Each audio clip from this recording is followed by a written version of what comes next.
Good afternoon, Ken Jollo with BIS Commodities here in Cedar Rapids with your review for the week of July 19th. Looking at corn prices this week, overall grain prices this week. September corn down about a penny and a half for the week. December corn down 8.5 cents on the week. September wheat down 16.5 cents. December wheat down 18.5 cents.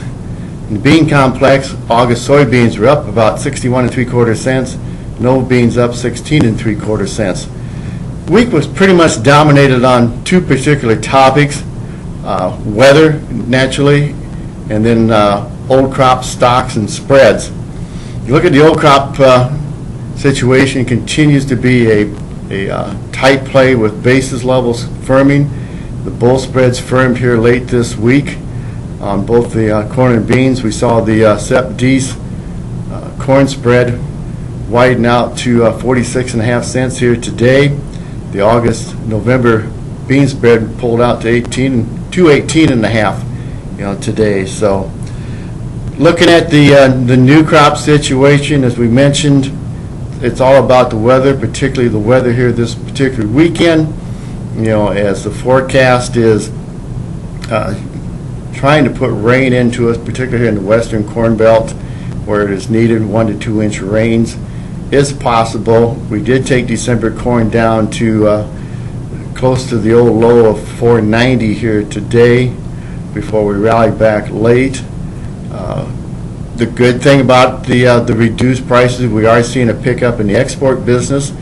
We did see sales this week of about 63 million bushels of new crop corn. Now, most of this went to China. Most of it was purchased the last time we dipped below $5. We saw an awful lot of interest here, this week once these futures got down in that 495 area.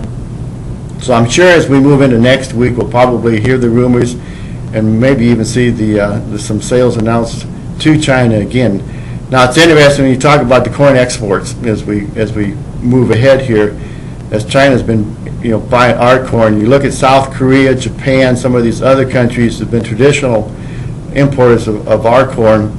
They're still going to the Ukraine, to Brazil, other areas of the world where they can buy corn anywhere from, say, 50 to 65 cents a bushel cheaper, but they could fob it out of the Gulf. So we still have an issue when you look at the world supply, that continues to grow, and the overall world prices. Is we still are not competitive when we get out into our new crop levels here quite yet.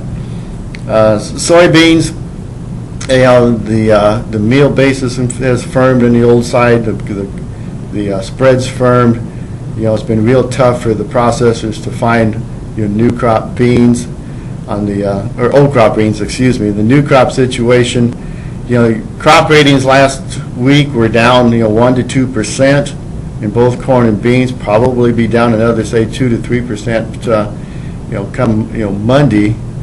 And I think that firmed up the bean situation here some on the new crop. The heat across the western corn belt and the dryness. The beans are coming along, but maybe a little bit farther behind than what the corn is here right now. So really looking ahead, into next week. Naturally, Sunday night, Monday is going to be all about the weather, and the rain situation.